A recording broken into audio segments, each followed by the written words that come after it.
Good evening.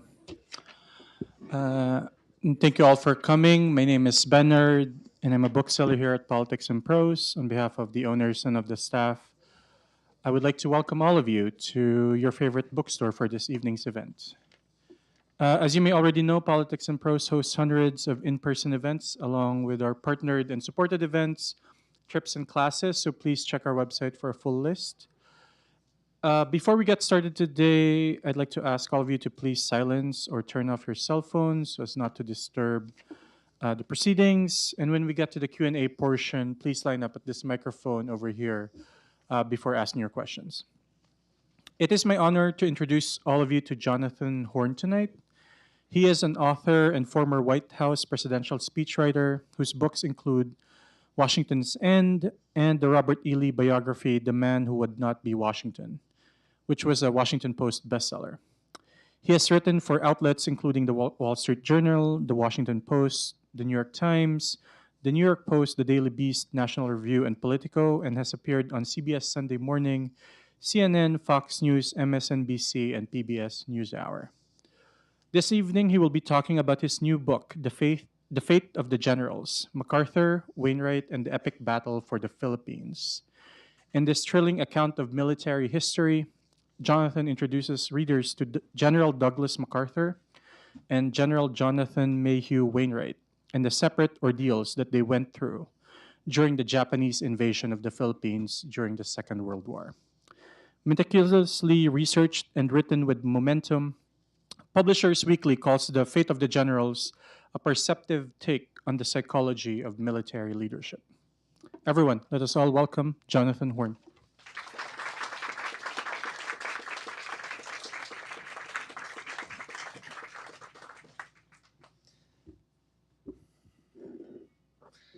Thank you so much to Politics and Prose, my hometown bookstore.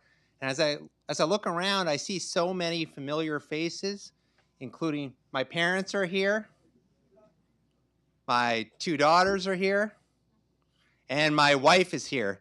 And that round of applause you gave me really belongs to her.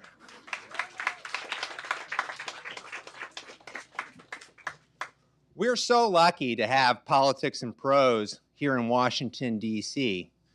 And we're so lucky to live in a city of monuments and memorials. A few weeks ago, one of my daughters and I were walking around the World War II Memorial on our National Mall. And as we were looking at the pillars, which represent how all the states and territories in the United States came together to win that war, my daughter pointed to one that said, the Philippines. And it was a reminder of what so many have forgotten. The Philippines was once a part of the United States, a colony of the United States. And it was in the Philippines that the United States suffered its worst defeat of World War II. We're here tonight to talk about two generals who served in the Philippines during World War II. Two generals who both received our nation's highest military award, the Medal of Honor. But two generals who I think, as you will see, found honor itself on very different paths. Now, this book was a bit of a departure for me. I had previously written books about Robert E. Lee and George Washington. And what had drawn me to those subjects was really simple geography. They had grown up and spent their lives on the Potomac River, and so had I. True, they were from the Virginia side of the river, and I was from the Maryland side of the river, but that was a rather small difference. It was very convenient writing about them, maybe a little too convenient.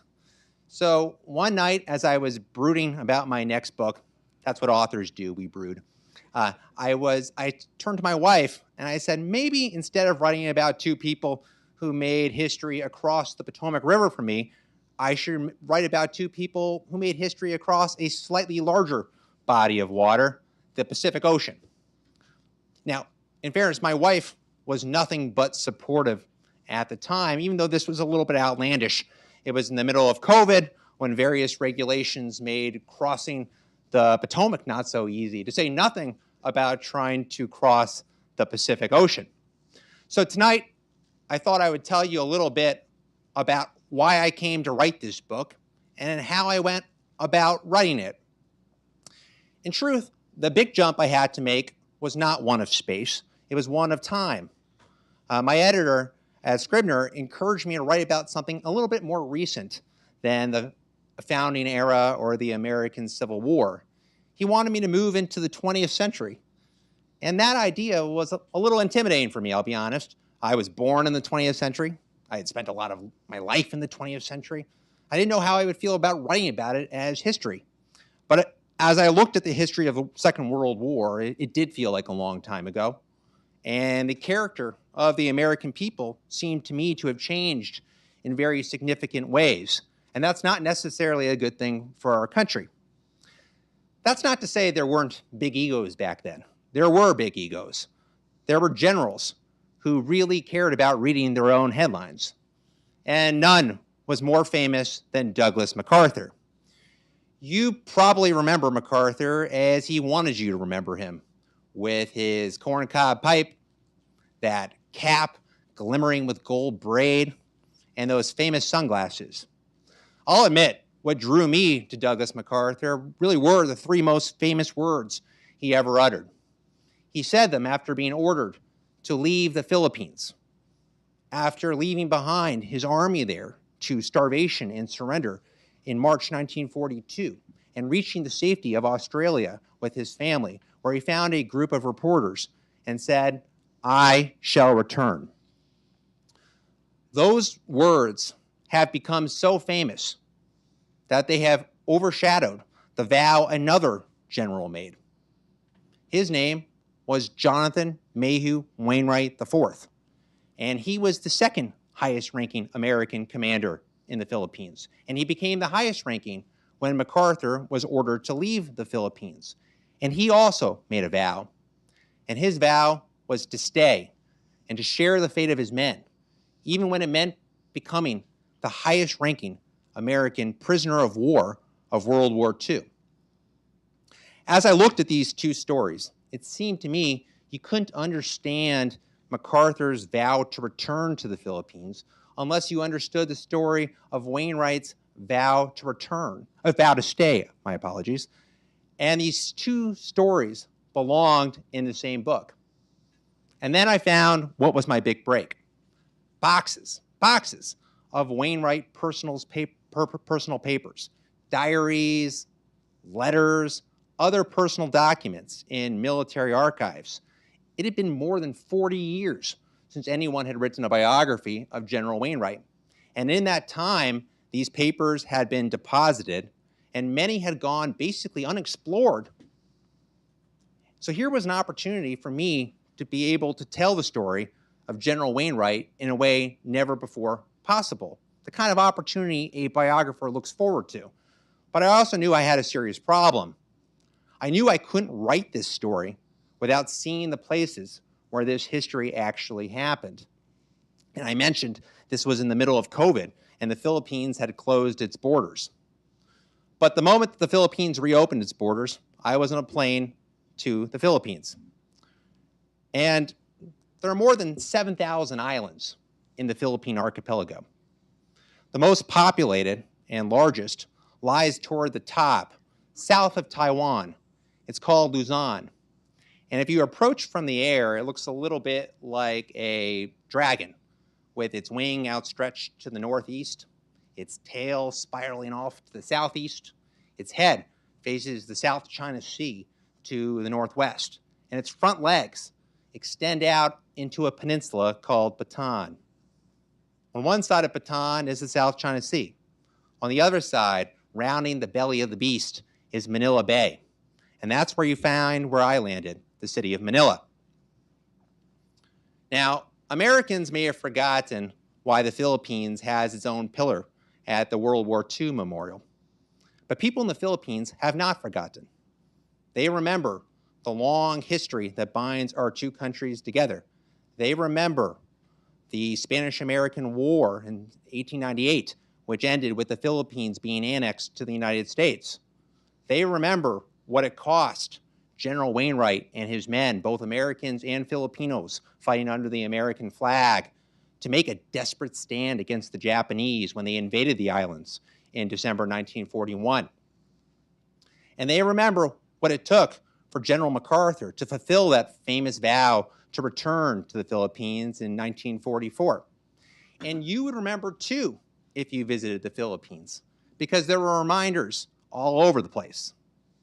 If you go to the city of Manila, you will see the ancient-looking thick stone walls surrounding the old walled city. It was Douglas MacArthur's father, a man named General Arthur MacArthur, who led the very first American forces into that walled city in 1898 during the Spanish-American War and saw the American flag hoisted above them. It was from his father that Douglas MacArthur learned that the Philippines was the key position to America's future as a Pacific power. It was from his father that he learned that the Philippines might hold the key to the future of democracy all across the world. And you can see these aspirations at a park called Luneta, which looks a little bit like our National Mall, except with palm trees.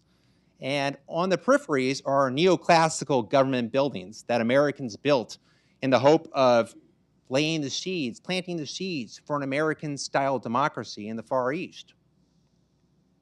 And nearby, you will find the Manila Hotel, which was also built by the Americans, and where Douglas MacArthur was living with his wife, Jean, and their 3-year-old son on the eve of World War II, when Douglas had what he thought was the most important assignment in the world: protect the Philippines.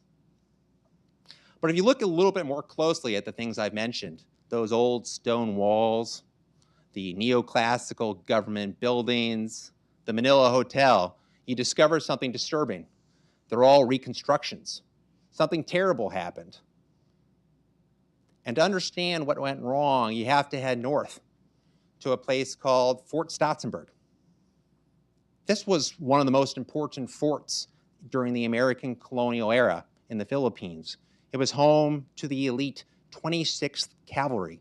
These are Philippine troopers led by American officers, and they were some of the best horsemen in the entire world. If you had visited this fort on December 7th, 1941, remember, the Philippines is on the other side of the international date line, so one day ahead. You would have seen these Philippine scouts putting on a game of polo. But if you had visited on December 8th, just hours after the Pearl Harbor attack, you would have seen something else. Japanese bombers flying overhead, dropping their bombs on nearby Clark Field, where the American Air Force, the bulk of the American Air Force in the Philippines, was caught on the ground for reasons that are still much debated. You would have felt the ground shaking. And out of the fort's commander's house, you would have seen a tall, 6'2" man with blue eyes. He was skinny. Everyone called him skinny, but he was skinny in the tough way, not like your humble author before you. This was General Wainwright. He had grown up and spent some of the most formative years of his life near the site of Custer's last stand at the Little Bighorn in Montana. He was obsessed with horses, always wanting to become a cavalryman himself, but never knowing that he would one day have to fight a last stand of his own. He had been planning to go south that day for a meeting with Douglas MacArthur to tell him he had some concerns about MacArthur's plan to defend the Philippines. MacArthur wanted to defend the full coastline of the island of Luzon with Philippine conscripts who had passed through training camps, and through no fault of their own, these troops had not received the proper training or proper equipment. But the moment Wainwright saw the Japanese bombers, he knew he had to go a different direction, north, toward Lingayen Gulf, up past the sugarcane and rice fields where the Japanese would make their landing on December 22nd, 1941. And if you go there, you can see where they made their landing, and you can see where very quickly MacArthur's plan to defend the beaches collapsed.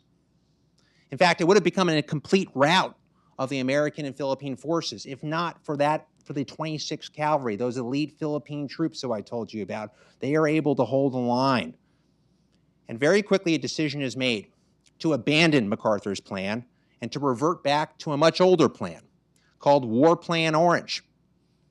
And under War Plan Orange, you're just going to defend a small portion of Luzon, the mouth of Manila Bay. And to control the mouth of Manila Bay, you need to control two critical positions. One is that peninsula I told you about, Bataan. And the other one is a tadpole-shaped island off the tip of Bataan. It's called Corregidor.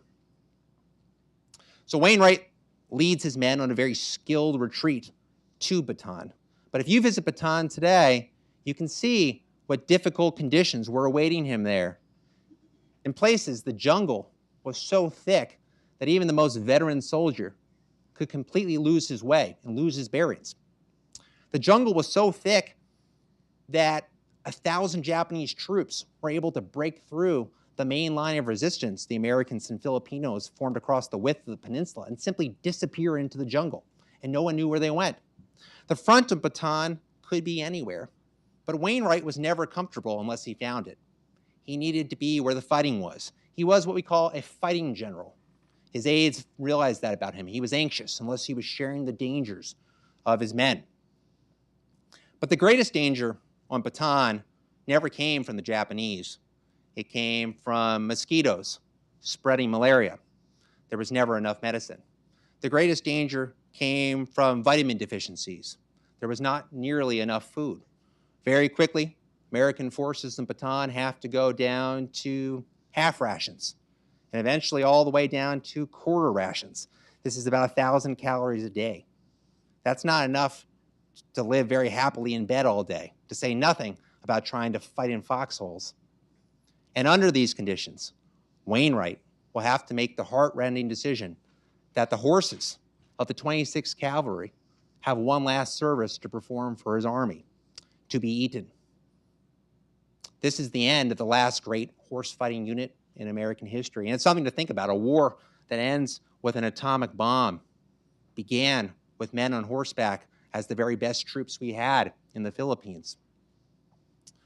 Things weren't a lot better a few miles off the tip of Bataan on the island of Corregidor. MacArthur and his family had gone there after declaring Manila an open city in the hopes that the Japanese would spare it. And if you go to Corregidor, you might think it looked like a pretty pleasant post back in the day. There was nice houses for officers. There was a sea breeze from the South China Sea. There was even a movie theater and a 9-hole golf course. Americans built golf courses wherever they went. But all these structures are in ruins and rubble today. And the reason is, very quickly, the Japanese put Corregidor under air assault. And the most important feature of Corregidor becomes instead a tunnel, a vast tunnel system built into the Malinta Hill. This is the Malinta Tunnel. It can fit more than 10,000 people. It is a vast bomb shelter, and it becomes the headquarters of United States forces in the Philippines. But when the Japanese bombers fly overhead, Douglas MacArthur likes to make a point of showing that he'll stroll out of the tunnel and look at the planes for himself. When asked why, he explains it's important for an American general to share the dangers of his men. Unfortunately, the men who most needed to see MacArthur's example almost never saw it. They were the men on Bataan, and despite being only a few miles from Corregidor, MacArthur only made one visit to see them. Perhaps he couldn't bear to tell them the truth, that the help he had promised was not coming. He knew it because he was begging for it from Washington, and yet he knew that it was how difficult Washington was having to break the Japanese blockade of the Philippines.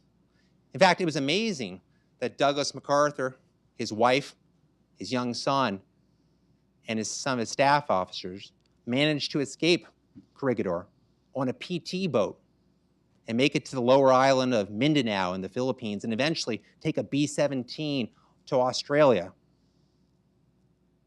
It wasn't MacArthur's idea to go. He had been saying that the Japanese would never take him alive. I believe him. I think he was planning to die in that tunnel.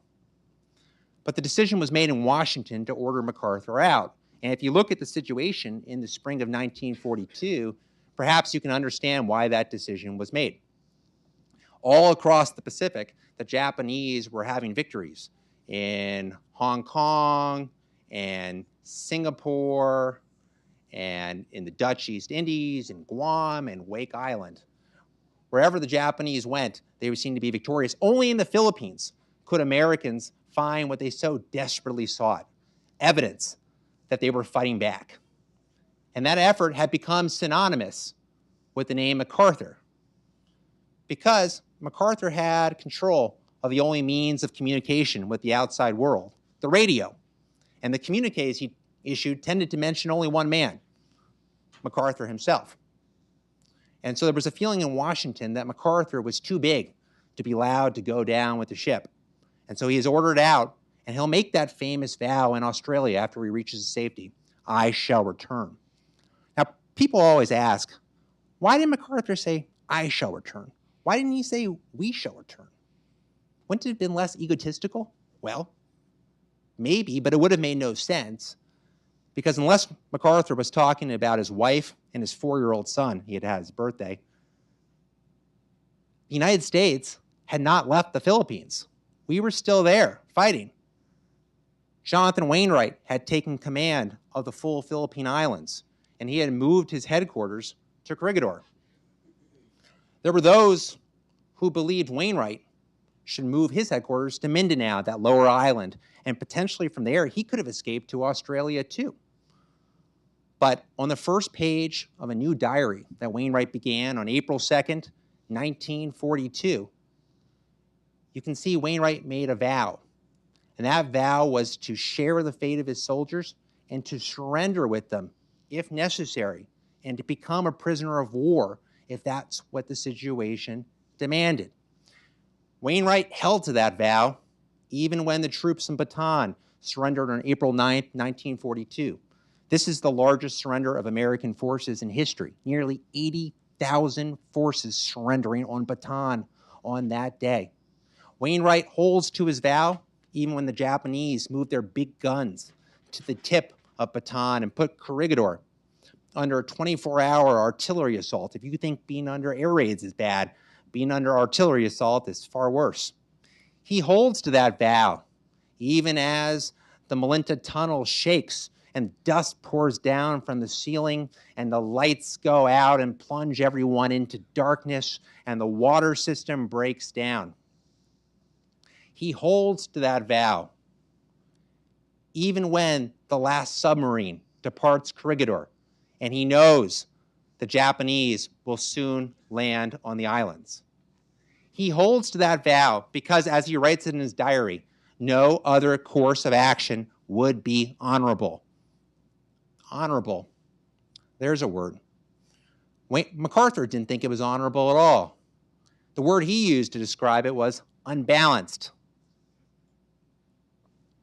He was furious when he heard what Wainwright had done in May 1942. He had surrendered not just Corregidor, but the full Philippines, all the islands. In fairness, Wainwright had only wanted to surrender Corregidor, but the Japanese would not accept his surrender unless it included all the islands in the archipelago. And they had landed on Corregidor, and they had their tanks at the entrance of the Manila tunnel, where Wainwright had 12 or 13,000 people he calculated inside, some including female nurses, brave as any pioneers in history, wounded soldiers who couldn't even get out of their bed. And he felt that if he didn't make the decision to surrender, a terrible massacre would be carried out. And he made that decision, even though he thought MacArthur might not approve. And MacArthur did not approve. In fact, to give you a sense of how much MacArthur did not approve, in Australia, George Marshall, the Army Chief of Staff, sends MacArthur a proposal to award Wainwright the Medal of Honor. And he assumes MacArthur will endorse it, but he doesn't. He blackballs Wainwright's nomination for the Medal of Honor.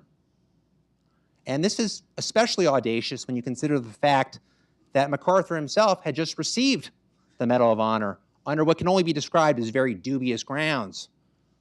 He received it after reaching the safety of Australia, And the Medal of Honor salutes soldiers for facing danger that no one could rightly be expected to face, above and beyond the call of duty. And MacArthur received the medal after fleeing the danger, again under orders from Washington. But the truth is, the reason MacArthur received that medal, even George Marshall admitted there were no grounds for really awarding it. It was to offset enemy propaganda about the captain deserting his sinking ship. In a sense, to offset enemy propaganda, President Roosevelt and George Marshall, under the circumstances, made the difficult decision to make America's highest military award into a form of propaganda itself. Wainwright would have to wait until the end of World War II to receive his Medal of Honor. What would it have meant to him to receive it during those years as a prisoner of the Japanese? Well, you can get a sense by looking at his diary and all the pages he spent trying to explain the decision and trying to rationalize it. Always coming back and always worrying that the American people would not understand the decision he had made to surrender for the sake of his men. But as he plays it out over and over again, he always reaches the same conclusion. No other course of action would be honorable. From that one line in Wainwright's diary, so many other entries follow. The entries showing Wainwright losing weight. He's a 6'2" man. Very quickly, his weight will drop to 125 pounds in Japanese prisons. The entries showing the Japanese moving him from the Philippines to Taiwan and eventually all the way to Manchuria, where he faces negative 49-degree temperatures. And his body begins to break down. And he writes that he fought for life in the Philippines, and he'll fight for life now because no one called him yellow then, and no one will call him yellow now.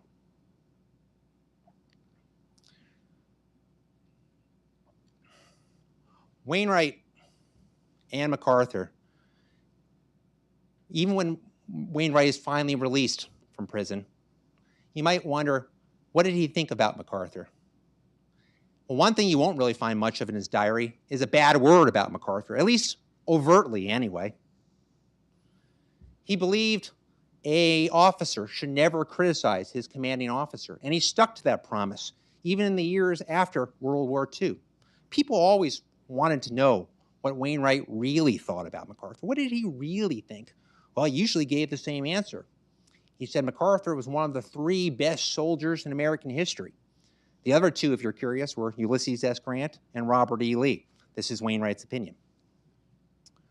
Even Wainwright's own son eventually conceded that no one would ever know what his dad really thought about Douglas MacArthur. Well, that wasn't so much of a problem for one Harry Truman, who succeeded Franklin Roosevelt to the presidency. President Truman, said that awarding Wainwright the Medal of Honor in September 1945, nothing gave him more pleasure in his entire life than to award this medal. And he went even further in his writings. He said his predecessor, Franklin Roosevelt, had made a terrible mistake. He had rescued the wrong general from the Philippines. He said, if we had removed Wainwright instead of MacArthur, we would have had a real general instead of a prima donna in a stuffed shirt.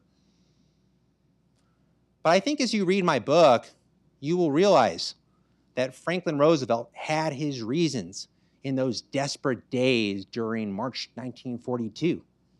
America at that time had needed 2 very different generals, one for the front lines and one for the headlines.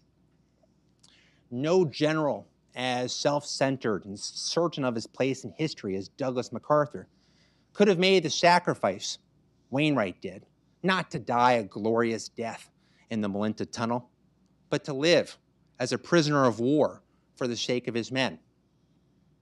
And no general as uncomfortable with celebrity as Wainwright, as committed to the chain of command as Wainwright, could have done what Douglas MacArthur did and forced 130 million of his fellow citizens to live up to what he called their moral obligation to a distant island chain on the strength of his word alone. There would be those who would say returning to the Philippines was a detour from the more important goal of defeating the Japanese. But MacArthur never saw it that way. He believed America had a moral obligation.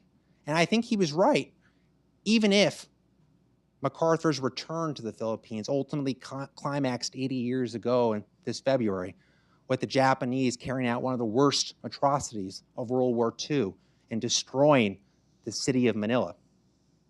That explains the ruins I told you about to begin this talk. And that takes us back to where we began. But it's not where I want to end. I want to end in a city tucked into the bends of the Tennessee River. It's called Chattanooga. And if you had been there in November 1863, you would have seen Confederate guns lining the high ground of Missionary Ridge. And you would have seen 23,000 Union soldiers marching on open ground on what looked like a suicide charge against this position, but what became one of the most improbable and successful and complete victories of the Civil War. And about halfway up the ridge, 18-year-old Arthur MacArthur, Douglas MacArthur's father at the time, picked up his regimental flag and carried it to the crest of the ridge and led his regiment up. There were many other stories of bravery that day on Missionary Ridge, other men who carried their regimental flags to the crest and inspired their troops to do the same. But when Douglas MacArthur told the story in later years, he could only see one officer carrying out this feat, his father. And I think something similar has happened in the way we tell the story of World War II in the Philippines. We remember Douglas MacArthur's vow to return, but we have forgotten Wainwright's vow to stay. With this book, I hope to remedy that injustice, to restore Wainwright to his proper place in history, to put him where he belongs, side by side with the legendary Douglas MacArthur. To Wainwright fell an assignment as above and beyond the call of duty as any performed in Missionary Ridge. Not carrying the flag to the crest of a ridge, but staying to see it lowered at the sickening hour of surrender. Let that be the fate of no American general ever again. Let that always be above and beyond the call of duty. Thank you, and I'd be honored to answer your questions.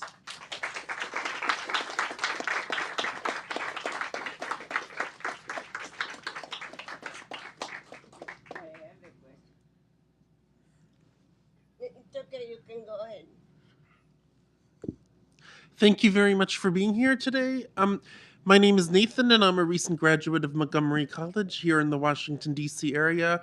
I'm hoping ultimately to teach history, and that's something I've been very passionate about for a long time. I started reading your book, and I've started reading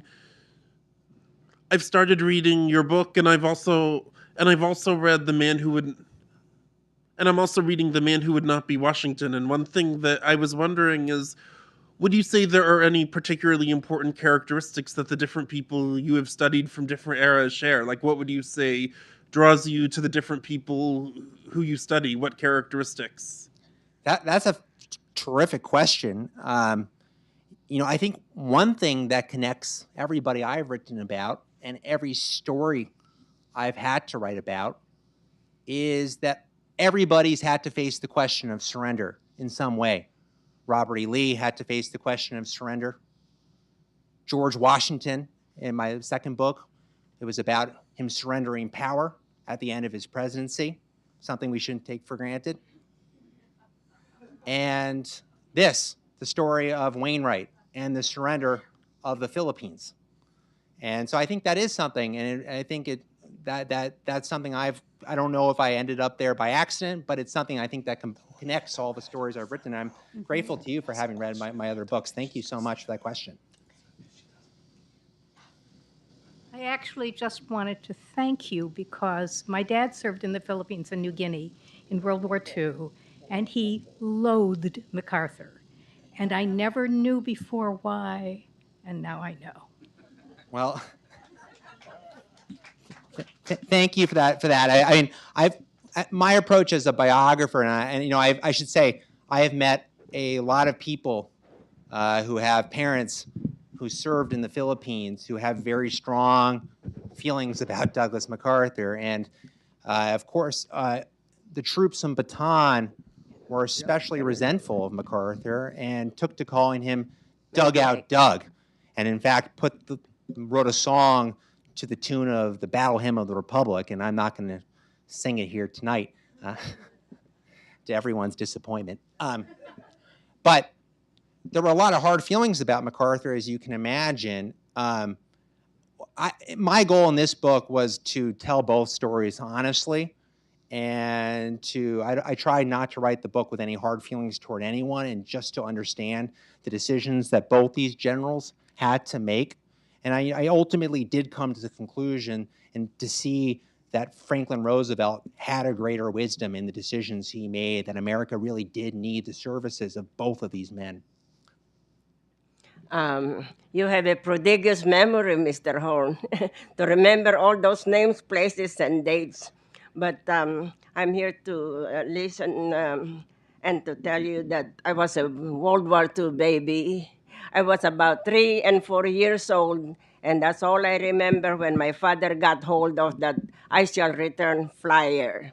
And what he did to it was to hide it inside a gourd. He opened a vegetable, and I remember it a gourd, and then put it on a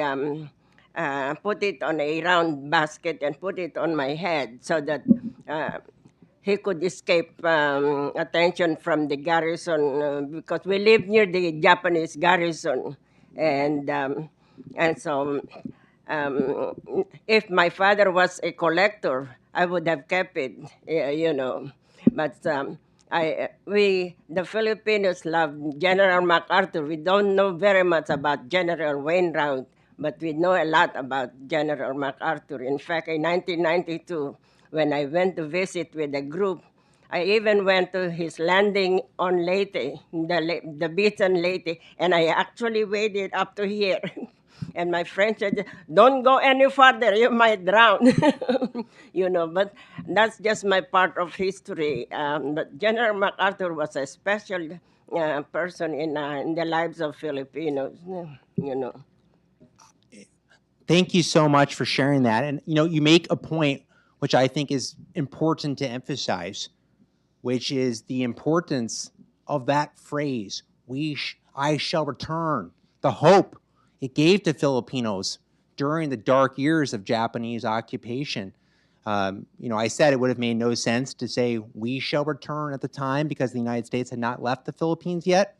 But there was something else to it, too. It really was a personal pledge from Douglas MacArthur. In a sense, the United States had failed the Philippines.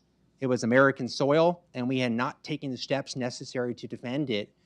And Filipinos might have lost faith in the United States, but they did not lose faith in, obviously talking in broad terms, but did not lose faith in Douglas MacArthur and that vow.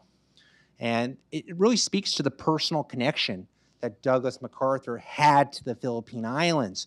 These were the islands that his father had helped bring into the American Empire in 1898, and he had served then as military governor of the Philippines. These were the islands where MacArthur's mother later passed away. These were the islands where Douglas MacArthur courted his wife, Jean. And I also want to add that General MacArthur was a good writer. I saw the yellow pad that he wrote reminiscence on, and he did not have any, the draft was very good. It was published the way he wrote it, you know. Well, His book on reminiscences. Yeah. That's all I have to say today because I have a lot of books about him, but that's all I wanted to comment on. Well, I really do appreciate that comment, and I really do think it's a really important perspective to have to understand that. And I think MacArthur understood the importance of the phrase. In fact, he helped to proliferate it throughout the Philippines. There were candy wrappers smuggled into the islands during the Japanese occupation with the phrase, "I shall return," playing cards. They found lots of ways to spread that hope during the years of the Japanese occupation. And it was a commitment that it became a national commitment for the United States, really on the strength of Douglas MacArthur's words alone. And so thank you again for sharing that comment. I really appreciate that perspective. Yeah, Jonathan, thank you for the time and the effort and delving into personalities in history again. Do you know how the military academies approach talking about these generals at all? In other words, in their more academic way, how do they present MacArthur, Wainwright, et cetera? I mean, do you have an idea or do you have reflections of that? I know you've done your own independent research, but it'd be interesting to know how the academies would size up individuals' personalities and look at them in history over time. That's a fabulous question. I can't exactly say how the West Point curriculum treats MacArthur and Wainwright. I can tell you they both are legendary figures at West Point. West Point has Wainwright's Medal of Honor.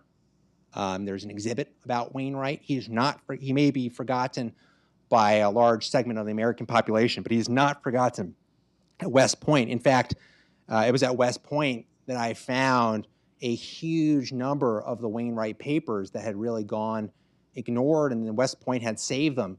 And so I can't say how much the West Point Library and Archives did to make this book possible for me. And of course, MacArthur himself had a legendary reputation at West Point.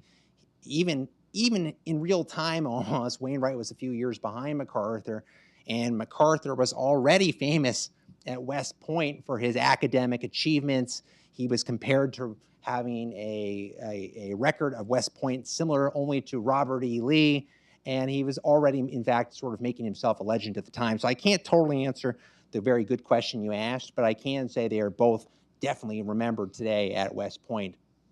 Thank you.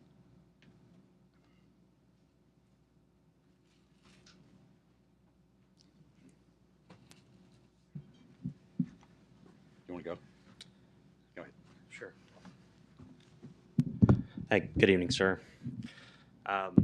So I'm an Army strategist by day, Navy officer by the weekend.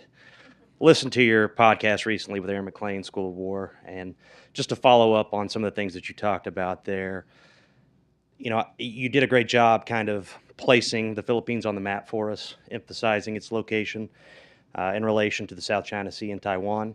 And if you follow geopolitics, it's kind of a big deal right now. So I know you're a historian, but I am going to put you on the spot and ask, what lessons should I, as an Army strategist and a naval officer, be drawing from the Philippines, especially considering its strategic location? The Bay of Manila and its location and its proximity to Taiwan stands a good chance of being the scene of another fight in the near future. So what should I be taking away from your book and your research?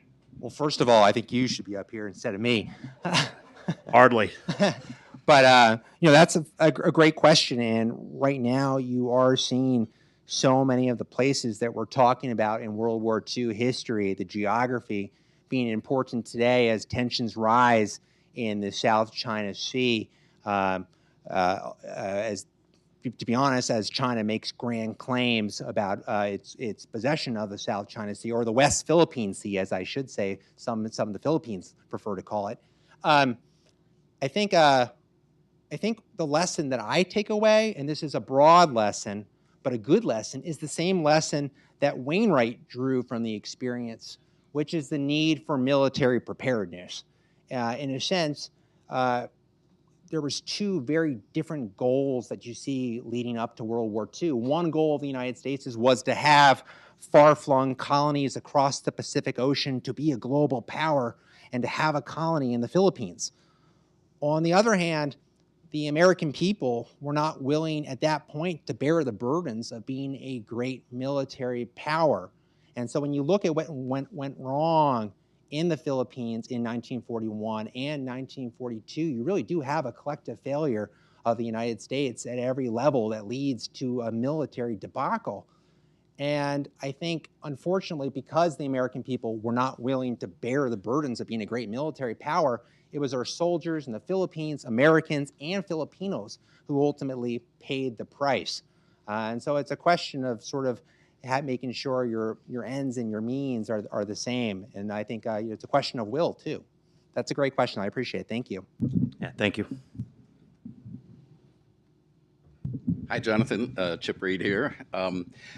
As somebody who has written a mere one military history book, and that on a very modern situation, the Iraq War, I am now brooding, as you said, over what my next book it will be, if there will be a next one. And I'm wondering if you're already brooding about the next one, or if it's too early for that. And if so, do you feel the tug of history pulling you back to the Robert E. Lee and the George Washington times, or are you now enmeshed in the World War II era, or even more modern? And maybe you're not even thinking about it now, but I would find that hard to believe. Well, that's a great question, and Chip is being modest.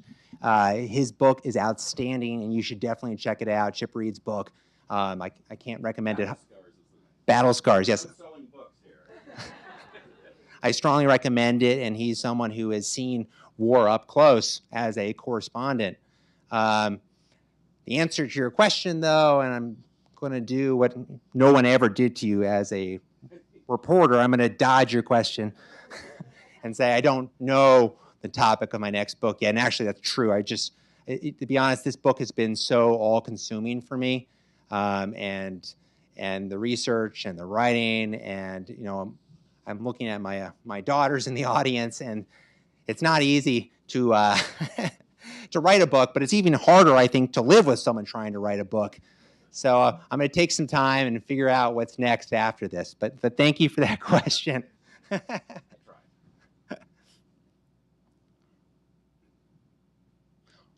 Well, I'm so honored and so thankful to all of you for coming today, and thank you again for coming and helping us tell the story of MacArthur and Wainwright, the fate of the generals. Thank you so much.